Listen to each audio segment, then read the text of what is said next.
En fait, donc, je vous ai dit que le modèle de consensus est basé sur 2 axes. Un axe très important est la commission pluridisciplinaire, dont je peux dire que Maître Maric est la première instigatrice, puisqu'elle m'a scié, on peut le dire, pour la mettre en route le plus rapidement possible. Et donc, je lui donne la parole. Merci. Dans cette dynamique de modèle de consensus, chaque profession a vraiment un rôle qui doit être très clair et très assumé dans les positions et dans les responsabilités qui sont prises.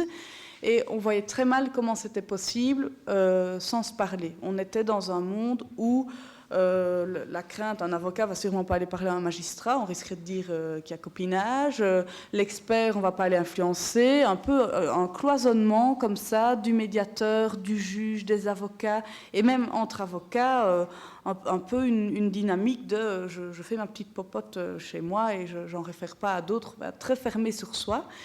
La commission interdisciplinaire a voulu casser les a priori des professions envers les autres et surtout s'ajuster pour un modèle qui soit réellement efficace sur le terrain. Alors dans cette commission interdisciplinaire, pour arriver à ces objectifs, il y a, je ne sais pas le dire autrement, en disant tout qui gravite autour des familles en séparation.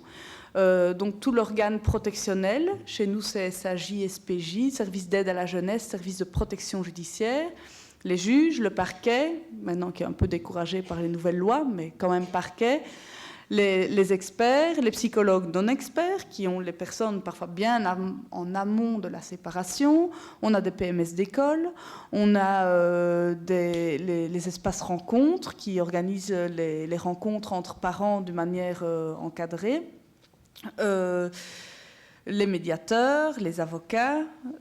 J'en oublie sûrement plein. Il y a les plannings familiaux qui sont un service de première ligne et on a des initiatives ponctuelles qui sont, par exemple, une ASBL qui travaille sur la violence conjugale.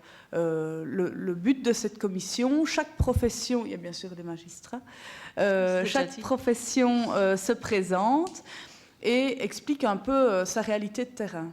Voilà, les organes protectionnels, on a des réalités budgétaires extrêmement difficiles, donc il ne faut pas attendre de nous monts et merveilles.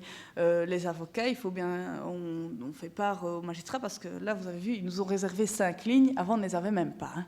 Alors on a dit, bon, je sais bien qu'on est des avocats, mais quand même, quand par exemple le dossier est protectionnalisé, quand un parent a une difficulté médicale qui justifie une hospitalisation, ce serait chouette qu'on puisse vous le dire, autre part que dans la marge... Enfin, voilà. Et donc, on a pu négocier nos 5 lignes, et c'est lors de ces commissions interdisciplinaires où non seulement on ajuste d'une manière très, très, très concrète les outils de la procédure mis en place, et aussi où on peut faire part de nos mécontentements. De nos mécontentements, de ce qu'on se rend compte est des dysfonctionnements de la procédure, et voir, on réfléchit ensemble comment l'améliorer. Ça permet également un plus grand respect entre professionnels, parce que là on attend des parents qui sont en train de se séparer, un respect, une communication, mais parfois c'est intéressant de faire la lecture entre nous professionnels, voir ce qu'on peut dire l'un de l'autre, nous avocats de juges, d'experts, qui a fait tel truc.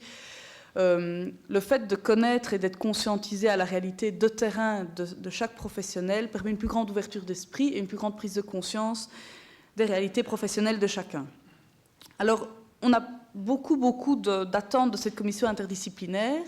On veut se former beaucoup plus en interdisciplinarité. Donc, on va avoir des formations entre nous, entre professionnels, sur vraiment la réalité psychologique de la garde, les impacts, une garde égalitaire plutôt que exclusive, quels sont les éléments psychologiques ou de terrain qui doivent nous attirer, nous professionnels du pôle juriste, toutes les nuances à apporter, et on a des débats, on est une vingtaine, mais on n'est pas à chaque fois 20 présents à ces commissions.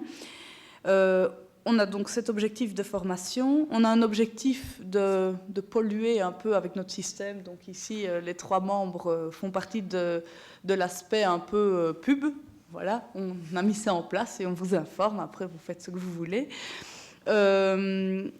Vraiment un souci de constamment s'améliorer. Dans cette logique de faire parler de ce qu'on a mis en place, non seulement parce qu'on est content de l'avoir mis en place, mais aussi parce qu'on en voit sur le terrain les effets vraiment positifs pour le justiciable. On a écrit un article dans le livre que Madame Odinès présente ici à l'entrée, et je vais peut-être lui demander de venir dire 2 mots de cet ouvrage, donc qui répond un peu à cette dynamique de commission interdisciplinaire.